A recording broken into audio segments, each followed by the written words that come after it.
પહેલો તબક્કો જીવ ગુણ દર્શન. પદ્મવીએ મારા સાહેબ નવપદ પૂજામાં સમ્યક દર્શન પદની પૂજામાં શરૂઆતમાં જ કહ્યું, પ્રભુ નિર્મળ દર્શન કીજી. પહેલી વાર એ વાંચ્યું હું દવાઈમાં પડેલું, પ્રભુનું દર્શન કરો એવું તો ઘણા બધા કહેલું. પ્રભુ નિર્મળ દર્શન કીજી. નિર્મળ દર્શન એટલે શું? પછી ખ્યાલ આવ્યો કે નિર્વિકલ્પ દર્શન એ નિર્મળ દર્શન છે. અત્યારે આપણને દર્શનનો આનંદ કેમ નથી મળતો? કારણ એક જ છે, આપણી ભીતર વિચારો ચાલતા જ હોય છે. તમે ટોટલી પ્રભુની પાસે નથી જતા. ઘણી વાર કહું છું, there should be the totality. જે કરો એ સમગ્રતાથી કરો, સંપૂર્ણ અસ્તિત્વથી કરો. ભલે દેરાસરમાં 15 મિનિટ જ બેસો, પણ દર્શન બરોબર થવું જોઈએ. તો નિર્વિકલ્પ દર્શન એનો અર્થ એ થયો વિચારો નથી અને જોનાર તરીકે તમે છો. વિચારોની ભૂમિકા સમાપ્ત થાય પછી જ જીવ ગુણ દર્શન થશે. એટલે નિર્વિકલ્પ દર્શનનો અર્થ થયો વિચારો નથી, તમે છો દ્રષ્ટા તરીકે. વિચારોને કઈ રીતે કાઢવા, એના માટે ઘણા બધા પ્રયોગો થયા છે. શિવસૂત્ર આપણી ભારતીય પરંપરાનું એક અનોખું યોગ સૂત્ર છે, જેમાં પાર્વતીજી પ્રશ્નો પૂછે છે અને મહાદેવજી જવાબ આપે છે. એક ઉત્તરમાં મહાદેવજીએ કહ્યું છે, વિસ્મયો યોગ ભૂમિકા. પાર્વતીજીએ પૂછ્યું કે યોગમાં પ્રવેશવું છે, સાધનામાં પ્રવેશવું છે, દ્વાર કયું? તો સૂત્ર આવ્યું, વિસ્મયો યોગ ભૂમિકા. આશ્ચર્ય એ જ યોગમાં પ્રવેશવાનું દ્વાર છે. આશ્ચર્ય ક્ષણ જયારે આવે છે ને, ત્યારે તમારું કોન્શિયસ માઇન્ડ બાજુમાં જતું રહે છે. એ કોન્શિયસ માઇન્ડ બાજુમાં ગયું, વિચારો બાજુમાં ગયા અને તમે છો. આ ક્ષણ અદ્ભુત છે. જૈન કથા આવે છે, એક ભિક્ષુ ગુરુ પાસે ગયો, ગુરુને વંદન કર્યું, પછી પૂછે છે, સાહેબ બુદ્ધ ભગવાનના ચહેરા ઉપર કેવો પ્રસવ રસ હશે? કોઈ પણ સદગુરુ હોય ને, એ ફેસ રીડિંગના માસ્ટર હોય છે. ફેસ રીડિંગના માસ્ટર, આઈબ્રો રીડિંગના માસ્ટર, ફોરહેડ રીડિંગના માસ્ટર અને છેલ્લે થર્ડ આઈ રીડિંગના માસ્ટર. તો ગુરુ જોઈ ગયા કે આ માત્ર જિજ્ઞાસાના સ્તર પરનો સવાલ છે. કોઈ પણ ગુરુને તમારા જિજ્ઞાસાના સ્તરના પ્રશ્નનો ઉત્તર આપવામાં રસ હોતો નથી. તમારો પ્રશ્ન મુમુક્ષાના સ્તરનો હોય. એક છટપટા, સાહેબજી મારે પણ પ્રસવ રસ જોઈએ છે, જરા વાત તો કરો, એ પ્રસવ રસ કેવો? પણ માત્ર જિજ્ઞાસાનું સ્તર છે. સાહેબ બુદ્ધ ભગવાનના ચહેરા ઉપર કેવો પ્રસવ રસ હશે?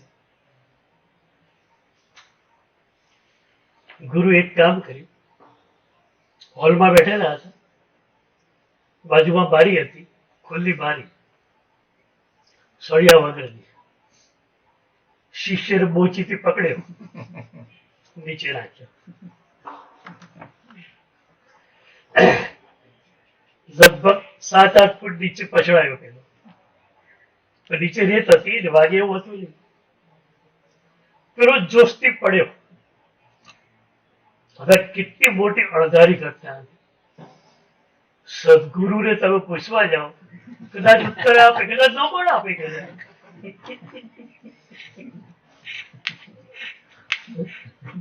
ઊંચેથી પકડે સીધો નીચે.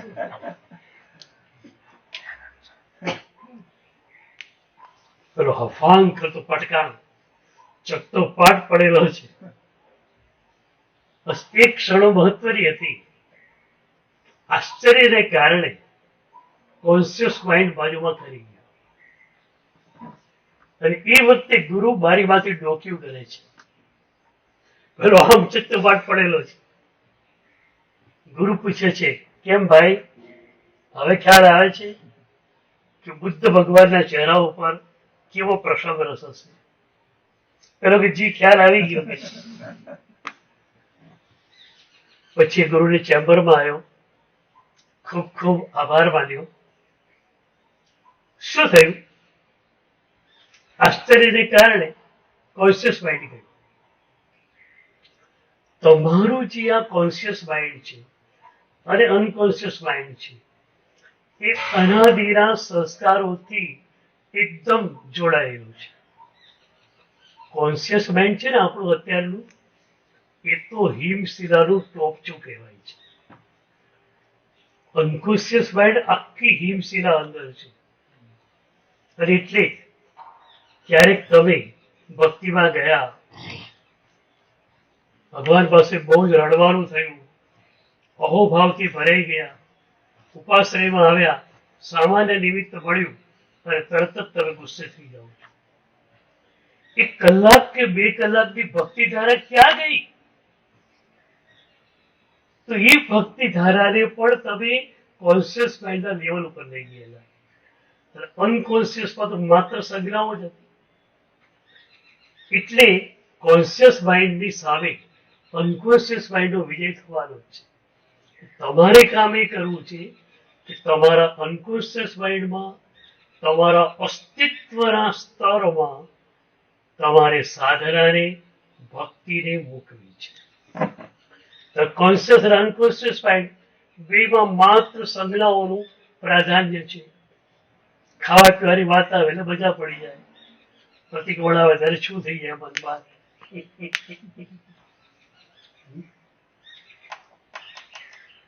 એ કોન્શિયસ માઇન્ડને આપણે દૂર કરી શકીએ થોડી ક્ષણો માટે પણ. એ વખતે તમે છો. મન બાજુમાં હટ્યું. અનકોન્શિયસ છે ને સ્ટોરેજ છે, અને કોન્શિયસ જે છે એમાંથી થોડું થોડું મેળવીને વેપાર કરવાનો છે. તો હવે એ જે કોન્શિયસ માઇન્ડ જે છે એ તો બાજુ મૂકી દો. કોન્શિયસ માઇન્ડ જો રાખ્યું તમારી પાસે તો સંજ્ઞાઓ પછી રેલાવાની જ છે. થોડી વાર માટે આજ્ઞા પ્રધાન ચિત્ત બન્યું. જ્યાં સંજ્ઞાઓ આવી સામે એટલે સંજ્ઞાઓનો ઉદય થવાનો છે.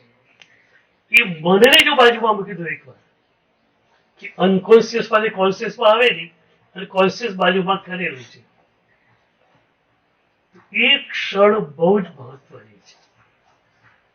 પેલો ચત્તાપાટ પડેલો કોન્શિયસ માઇન્ડ બાજુમાં કરી ગયું, જોનાર એ પોતે છે. આજ સુધી એને ખરેખર ગુરુને જોયા નથી. હમણાં તારા પ્રવચનોમાં એકવાર પૂછેલું કે સુરતમાં આટલા બધા સદગુરુઓ છે, તમે ખરેખર એકે સદગુરુ દર્શન કર્યું છે? સદગુરુના ચહેરા ઉપર જે આનંદની ઝલક હોય છે એનું દર્શન ત્યારે થયું છે? તો વેરી ફર્સ્ટ ટાઈમ શિષ્ય ગુરુના ચહેરાને જોયો, કારણ કોન્શિયસ માઇન્ડ હટી ગયું છે. અને એ વખતે ગુરુના ચહેરા ઉપર જે પ્રસવ રસ રેલાતો હતો એ જોઈને એને થયું કે સદગુરુના ચહેરા ઉપર આટલો બધો પ્રસવ રસ છે તો ભગવાનના ચહેરા બધું કેવું હશે? એટલે દર્શન કરવા માટેની પહેલી શરત આ છે અને અનિવાર્ય શરત કે નિર્વિકલ્પ દર્શન થવું જોઈએ. હમણાંના યોગાચાર્ય ત્યાં ગુરુજીએફ પાસે એક સાધક સાંજના સમય આવેલો અને એને ગુરુજીએફને કહ્યું, ગુરુદેવ મને સાધના દીક્ષા આપો. ગુરુ તૈયાર હતા. શિષ્ય ક્યાં તૈયાર હતો? તકલીફ તો આજ છે ને આપણને. ગુરુઓ બધા તૈયાર હોય.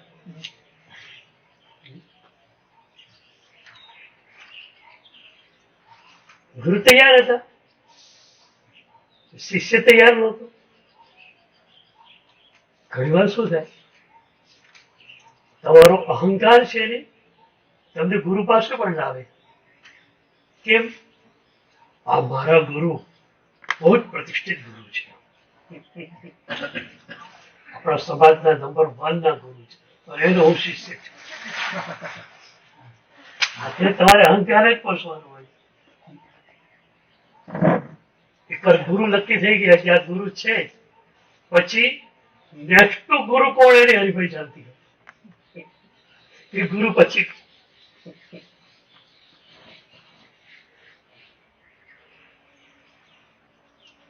ખરેખર સાધનાની ઝંખરા થવીને એ જ બહુ મોટું કામ છે. જિજ્ઞાસાપી દુર્લભા યોગ શતકમાં લખ્યું.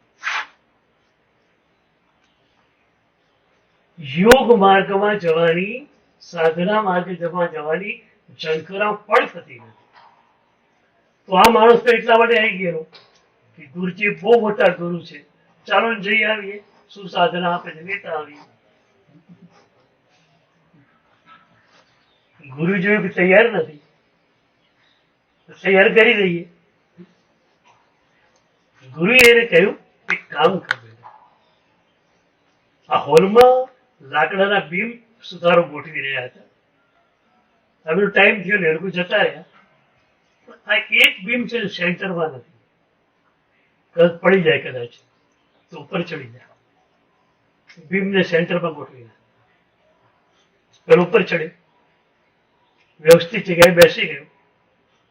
ગુરુ કે થોડું રાઈટ લે, એટલે જમણું લીધું. ગુરુ કે અરે અરે અરે વધી ગયો હતો, પાછો ડાબુ લાવ. ડાબુ લાવે, અરે થોડું ડાબુ વધારે આવી ગયું કે થોડું જમણું લે. નહીં હજુ જમણું થોડું વધારે, હજુ થોડું વધારે, વધારે આવી ગયું.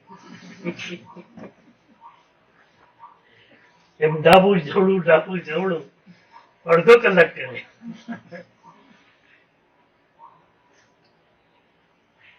શું ગુરુઓની ટેકનિક હોય છે? ગુરુઓ પાસે અપાર ટેકનિકો હોય છે. કારણ કે પ્રભુએ કહેલું છે કે બેટા તને સિદ્ધિ થઈ છે, તારે વિનિયોગ કરવાનો છે. તો કોઈ પણ સદગુરુ તમારા ઉપર કામ કરશે તો એ માત્ર ને માત્ર પ્રભુની આજ્ઞાથી કરશે. અને તે હું ઘણી વાર કહું છું કે પરમ ચેતના પરમ સક્રિય છે, ગુરુ ચેતના પરમ નિષ્ક્રિય છે. ગુરુએ પોતાના તરફથી કશું કરવું જ નથી. આનંદ ગંધીએ સરસ વાત કહી, ગુરુ નિરંતર ખેલા, ગુરુ નિરંતર ખેલા. જે નિરંતર સ્વમાં રમતો હોય ગુરુ. આ તો ગુરુની કરુણા છે કે શબ્દોના સ્તર પર ગુરુ આવે છે. ગુરુની કરુણા છે કે આંખથી તમને જોઈને વાત્સલ્ય આપે છે. ગુરુની મોટામાં મોટી કરુણા તો એ છે કે તમારા દોષોને જુએ છે, દોષોને પિન પોઈન્ટ કરીને બતાવે છે, અને દોષોને કઢાવવાની મથામણ કરે છે. ઘણી વાર કહું ત્યારે બધા ઉદાર માણસો હો, દોષ વર્યા તો ભલે રે, આપણા બાપનું શું જાય છે.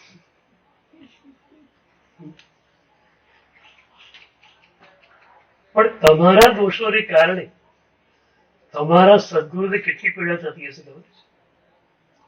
વિચાર તો કરો. પ્રભુના ગુણોમાં કે સ્વના ગુણોમાં જે નિરંતર ડૂબકી મારતા હોય એવા ગુરુને તમારા માટે દોષોના ખાબોચિયામાં ડૂબકી મારવી પડે એ કેટલું મુશ્કેલ કાર્ય હશે. ક્યાં પ્રભુના ગુણોના બગીચામાં રમતા ગુરુ અને ક્યાં તમારા દોષોના ઉકરડામાં ફરજના ભાગ રૂપે આવતા ગુરુ. તમને ક્યારે ખ્યાલ આવે કે ગુરુને મારા માટે સ્વમાંથી ચ્યુત થઈને ફરમાં આવવું પડે છે? હું જો ખરેખર યોગ્ય શિષ્ય હોઉં તો પરમાં તો ન જના રોજ હોઉં. હું પરમાં જઈશ, સદગુરુને સ્વમાંથી બહાર આવવું પડશે મારા માટે.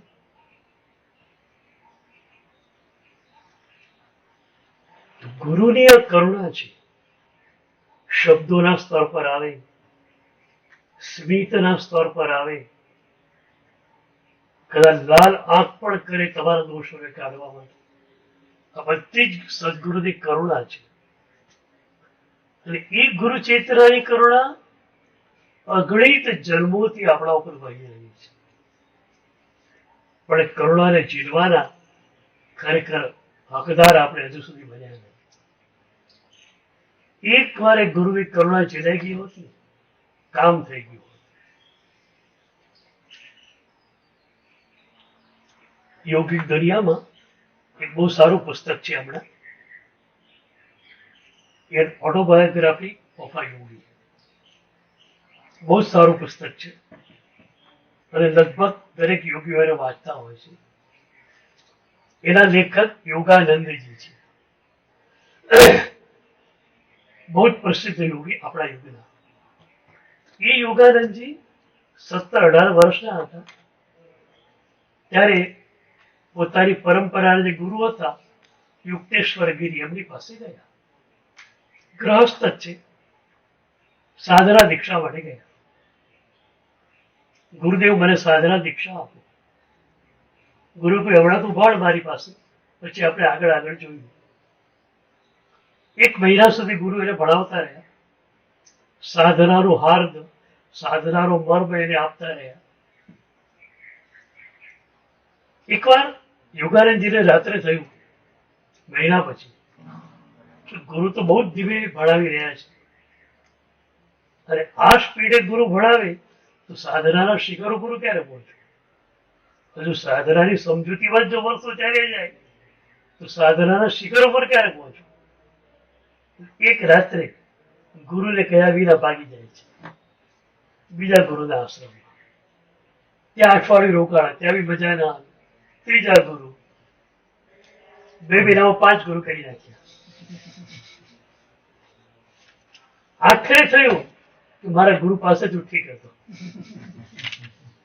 ફરી એક રાત્રે યુક્તેશ્વર ગિરીના આશ્રમમાં આવી ગયા. સવારે જે પોતાનો ટાઈમ હતો એ ટાઈમ ભણવા માટે આવી ગયા. વંદન કર્યું. ગુરુ એ જ પ્યારથી એને ભણાવવા બની પડ્યા જ્યાંથી સૂત્ર બાકી હતું ત્યાંથી. યોગાનંદજી માને છે કે આજ તો પહેલો દિવસ છે એટલે ગુરુ મારે લડશે નહીં, 2-3 દિવસ પછી મારી કાઢી નાખશે. 2 દિવસ થયા, 3 દિવસ થયા, 4 દિવસ થયા, ગુરુ એટલા જ પ્રેમથી ભણાવી રહ્યા છે. તો 5મા દિવસે યોગાનંદજીની આંખમાં આંસુ આવ્યા. એમણે કહ્યું, ગુરુદેવ, મેં સાધના દીક્ષા તમારી પાસે લીધેલી, ગુરુને પૂછ્યા વિના કશું કરી શકાય નહીં. હું તમને પૂછ્યા વિના 2 મહિના માટે ભાગી ગયેલો, તમે મને લડતા કેમ નથી? માત્ર પ્રેમ આપ્યા કરું છું. એ વખતે ગુરુએ કહેલું કે બેટા, ગુરુના પ્રેમની નદીને કિનારા નથી હોતા. ગુરુના પ્રેમની નદી કિનારા વગરની છે. પછી વયા જ કરશે, વયા જ કરશે, વયા જ કરશે. તમે કેટલું લો એ તમારા અત્યારની ખુલતી વાત છે. ગંગા તો ગંગોત્રી પોઈન્ટ થી ગંગા સાગર સુધી વ્યવહારિક છે. એના કાંઠે જે ગામ છે એ ગામ વાળો માણસ તરસ્યો ગંગા શું કરશે? તો સદગુરુની કરુણા હોય છે. તો આ પણ એક સદગુરુની કરુણા હતી. અડધો કલાક પહેલા લેફ્ટ રાઈટ કરાય. હવે થાકી ગયો, કારણ કે કંટાળા જેવું કામ હતું ને. આ તો આમ કરો ને આમ કરો, આમ કરો ને આમ કરો. અને આખો દિવસ કામ કરી લાવેલો માણસ એ અડધો કલાક થયો, સહેજ એને ઊંઘ આવી ગઈ. ગુરુને આ જ જોઈતું હતું. ગુરુને એ પણ ખ્યાલ હતો કે ઊંઘવા એ પડશે નહીં, કારણ કે વ્યવસ્થિત રીતે બેઠો છે. 2 મિનિટ, 5 મિનિટ, 6 મિનિટ ઊંઘમાં એને જવા દીધો. પછી ગુરુ જોશથી રાડ પાડી, એ શું કરે છે? પણ ચમકીને જાગ્યો એકદમ. હવે આ ક્ષણ હોય છે ને, બહુ મૂલ્યવાન હોય છે. તમે જોજો, વિહારમાં તમને અનુભવ થાય. તમે કોઈ ગામમાં ગયા, સવારે ગયા, આખો દિવસ ત્યાં રોકાયા, બાથરૂમ કઈ બાજુ છે તમને ખબર પણ છે, પાઠવવાનું ક્યાં છે તમને ખબર છે. રાત્રે તમે 10 વાગે 12 વાગે ઉઠો છો, ધંધાશય સીધું તમારા હાથમાં પકડાય છે. તમને તરત ખ્યાલ નથી આવતો કે એ ગામમાં તમારે કઈ બાજુ જવાનું છે. કારણ શું? તમે જોજો બરોબર, 30 સેકન્ડ કે 40 સેકન્ડ પછી તમને ખ્યાલ આવી જશે. તત્ક્ષણ તમને ખ્યાલ નથી આવતો. કોન્શિયસ માઇન્ડ એ વખતે બાજુમાં હટેલું છે, એટલે મેમરી નથી આવતી. મેમરી, યાદ શક્તિ કોન્શિયસ માઇન્ડ ની પર છે. 25 સેકન્ડ પછી મેમરી આવી જાય, તમને ખ્યાલ જવો સવારે આવી ગયો તો બપોરે આવી ગયો તો ત્યાં જ જવાનું છે. એ જે 30 સેકન્ડ આવી ને, એ મહત્વની એટલા માટે થઈ કે વિચારો નથી, તમે છો.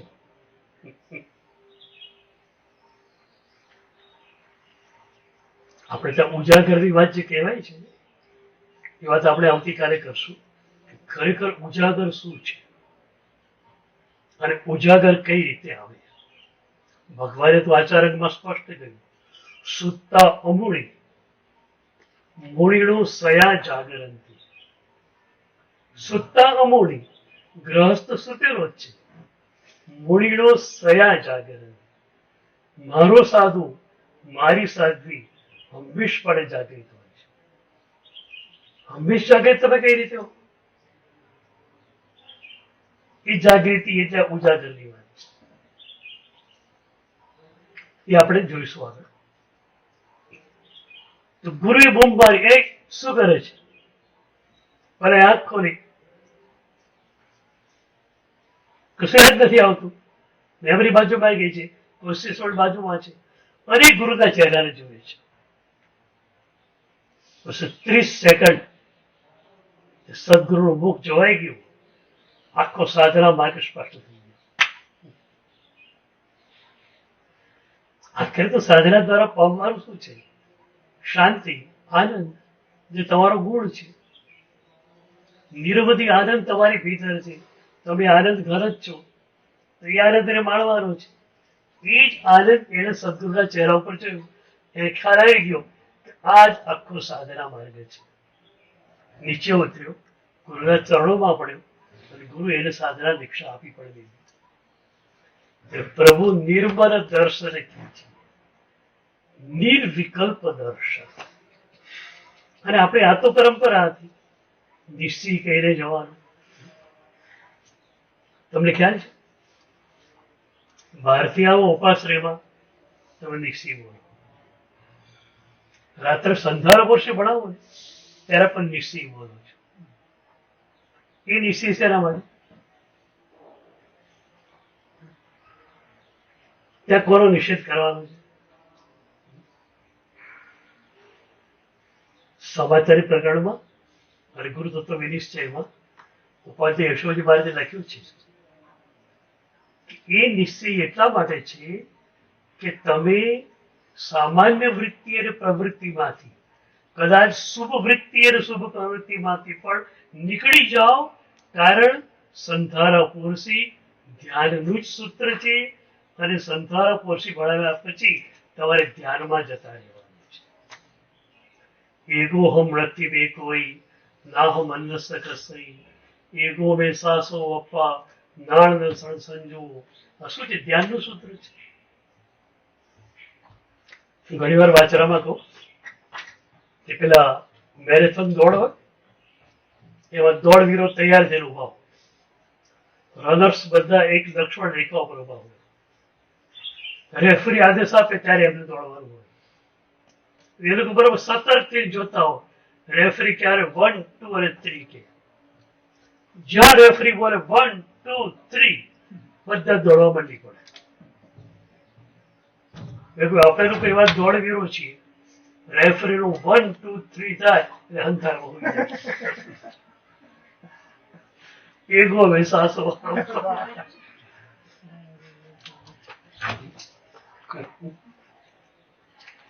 તો એ નિશ્ચય જે છે એને શુભમાંથી શુદ્ધમાં જવા માટે છે. આખરે આપણું અલ્ટિમેટ ગોલ તો શુદ્ધ જ છે. કરવી બનતી શુદ્ધ જ પ્રક્રિયા છે. શુદ્ધ એટલે સ્વગુણની અનુભૂતિ અથવા સ્વરૂપ દશાની અનુભૂતિ. તમે સ્વભાવનો અનુભવ કરો એ શુદ્ધ થયું, આનંદનું વેદન કરો એ શુદ્ધ થયું, વિતરાગ દશાનું સહેજ પણ વેદન કરો તો શુદ્ધ થયું. આ શુદ્ધમાં પહોંચવા માટેનો માર્ગ શુભ છે. એટલે ભગવાને આપેલું એક એક શુભ ક્રિયા તમને શુદ્ધ તરફ લઈ જાય છે. અને જે શુભ ક્રિયા તમને શુદ્ધમાં ન લઈ જાય એ શુભાભાસ જેવી પણ બની જાય. આપણે છે નિશ્ચયાભાસ વાળી ટીકા કરીએ છીએ અને ખોટું જ છે. નિશ્ચયાભાસ એ ચાલી શકે જ નહીં. ખાલી ખોટી નિશ્ચયની વાતો હોય અને વ્યવહારને ઉડાવવાની વાતો હોય. વ્યવહાર એટલે સીડી છે. સીડી વિના ફર્સ્ટ ફ્લોર ઉપર પહોંચવા નથી. સીડીને ઉડાવો ફર્સ્ટ ફ્લોર ક્યાંથી તમને મળશે? નિશ્ચયાભાસ જેમ ખોટો જ છે એમ વ્યવહારાભાસ. આપણો વ્યવહાર પ્રભુએ કહેલો વ્યવહાર છે કે વ્યવહારાભાસ. સ્વાધ્યાયની ક્રિયા અનુપ્રેક્ષા કરી તો સીધા શુદ્ધમાં ચાલ્યા ગયા. આપણે તો પહેલી સૂત્ર પોષી, બીજી અર્થ પોષી. આમ ઉત્તરાધ્યાય તમે કર્યું હોય ને, ઉત્તરાધ્યાયમાં શું લખ્યું? પડવી પોષી સજ્જાયમ બી જાણમ છે. મૂળ પરંપરા એ હતી કે બીજી પોષીમાં ધ્યાન. પણ એમ લાગે છે કે ધ્યાનની પરંપરા થોડી શિથિલ બની ત્યારે અર્થપુરુષી આપી. પણ એમાં પણ એક વસ્તુ હતી કે તમે અર્થના ઊંડાણમાં એટલા જાઓ કે તમે એ વિચારને પણ છોડીને નિર્વિચાર દશામાં ધ્યાનમાં પહોંચી જાઓ. અને એટલા માટે 350 ગાથાના સ્તવરમાં એક સરસ વાત આવે છે કે 11, 11:15 નો સમય છે. એક મુનિરાજ અર્થપોષીમાં બેઠેલા છે અને એક શબ્દ આત્મા અતતિ ગચ્છતિ તાંસ્તાન પર્યાય રીતે આત્મા. તો હું શા માટે પર્યાયોમાં હોઉં છું? હું શા માટે નિત્ય દ્રવ્યમાં જતો નથી? આ જે છે ને અર્થ, એનું ઊંડાણ અનુપ્રેક્ષાનું એમ કરતા અનુભૂતિને પહોંચી જાઓ.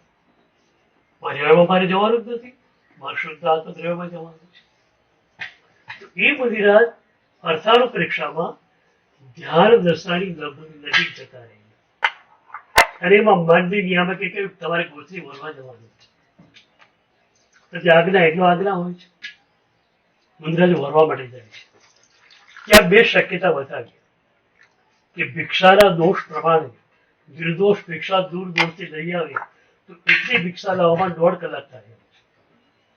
1.5 કલાકે આવે તો અનુપ્રેક્ષા દ્વારા ધ્યાનની ધારા સંધાય એમ નથી.